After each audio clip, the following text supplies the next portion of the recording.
Welcome to planting bulbs. It's fall in the garden.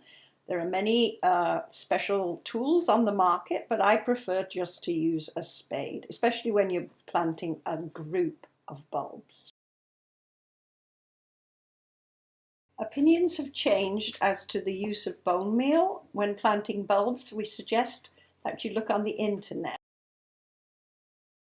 Today we're planting Triumph and Darwin tulips. These are the most reliable for coming up every year. The beautiful frilly ones, while pretty, are not reliable.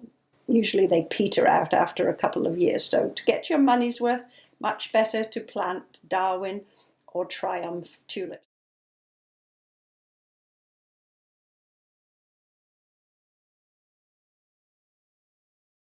In order to deter squirrels from digging up your bulbs, we suggest that you dig a really deep hole. I dug one that's more than a foot deep, 12 to 15 inches should do. Bulbs have a pointy end and a sort of flat end at the bottom.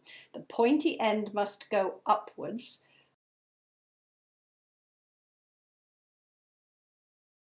Arrange them how you would like them. I'm starting with the tallest in the middle. Pointy ends up. If the skins come off, don't worry about it. They will still grow. And then I'm going to put the shorter ones around the tall ones, and then the even shorter ones around that to fill my hole so that I get a good display. Leave a couple of inches between each bulb as you space them out. You don't want them too crowded, but by the same token, they look much better in a clump than like little soldiers in a line.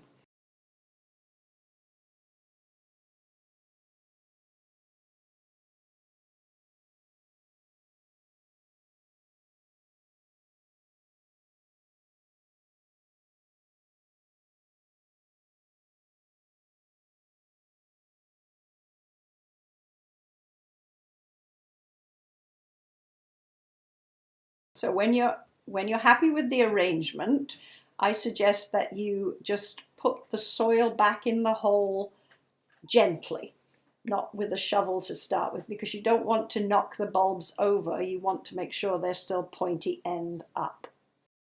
Then I will use a shovel to fill in the hole. Now, in order to deter the squirrels, we're going to plant a smaller bulb that squirrels don't like in a top layer.